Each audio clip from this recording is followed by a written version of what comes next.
But you mentioned this before, and I did want to talk about this. Batista has pretty much wrapped up most of the promotion for Guardians of the Galaxy.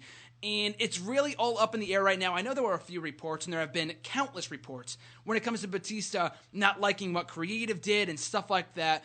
For the full bottom line of Batista, all you got to do is go listen to his podcast he did with Chris Jericho only a couple of weeks ago to talk about Guardians of the Galaxy, his most recent WWE tenure, all that kind of stuff. It's great. He lays it down and talking about how all the reports about him not wanting to job to Daniel Bryan and all that kind of garbage was completely false. Yeah. And that I know there were reports, I think about right before then or during that period of time, about a couple of weeks ago, that Batista would not be back. He's done with wrestling. It's all about his movie career now. It's not like that at all. I mean, like you said before, he's definitely passionate about the wrestling business. He will be back. He said that before. I'm pretty sure he signed a 2-year contract with WWE only a couple of months ago, right before WrestleMania when he came back the first time.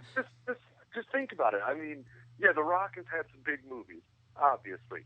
But right now, as far as success in one picture, I mean, to my knowledge, Batista is the most successful professional wrestler to play a big part in a movie ever. I mean, if you think about it, can you think of any other films that were as big as Guardians of the Galaxy that had a pro wrestler in them that still, had a passion for pro wrestling? I can't. I'm trying to think about the Rock's movies and if any one of them reached the same success as Batista's Guardians of the Galaxy, and I don't think any one of them did. Maybe one of the Fast and Furious movies, but aside from that, I can't think of any. Well, yeah, even though those movies are successful, but I mean, Guardians of the Galaxy is still, I mean, it was still number one as of a couple weeks ago? Yeah, as of like a week or two ago, absolutely. Like I said, you work at your movie theater, and people are still coming in there to see it. Exactly, people are still coming to see Guardians of the Galaxy, man. It's fantastic. It's not surprising either. It was a great movie, but yeah, people are still going to see that movie. It's leading the charts in movie theaters. It's crazy. That could draw huge for WrestleMania. Mm-hmm. Huge. People could be like, it's Drax, yeah. And you think about it, you could have if him and Lesnar main evented the WrestleMania. You'd have the eyes of three different communities all centered at one show. Wrestling, MMA, and movie crowds who aren't, and they're in LA. So, I mean, that would be an incredible, I mean, as far as business standpoint goes, that would be an incredible main event. And those guys have never wrestled each other. Exactly. They wrestled each other once in OVW. And it wasn't a bad match, but I mean, they both of them didn't know what they were doing. So, I mean, they've never wrestled each other. You'd have all three communities of, the male demographic entertainment for the most part, just glued. Maybe if you wanted to be, greedy with your in-house talent, throw John Cena in there for a triple threat or something. But that would be a triple threat between Lesnar, Batista, and John Cena. That would be massive. Honestly speaking here, I don't know how well this is going to go over, but I wouldn't mind a fatal four-way match. And I know WWE does not like fatal four-way or multi-man matches for the world title at WrestleMania. They did one this past year for the triple threat, but I could definitely see like an OVW Class of 02 fatal four-way match, a match I wanted to see this year at WrestleMania. We didn't get it. I liked what we got instead, of course, in the long run. But a John Cena, Brock Lesnar, Batista, Randy Orton fatal four-way matchup, probably for the championship, it would have to be. In the main event of WrestleMania of WrestleMania 31. I know you're a straight edge guy, but you got to be high saying Randy Orton of all people. That is the most ridiculous idea I've ever. No, man, Randy Orton. No, he was in the main event of this year's WrestleMania.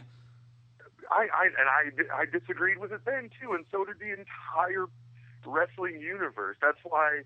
I mean, when it was Randy Orton versus Batista, everybody, forgive my French, but everybody shat on it. They just were like, no, there's no way. They got to do something, myself included.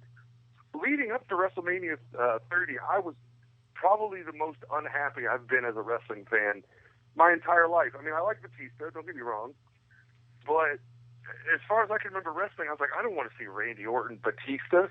And not to WWE's credit, they turned everything around. WrestleMania 30 was a great show, but nobody cares about Randy Orton. Nobody's ever going to care about Randy Orton like WWE wants them to.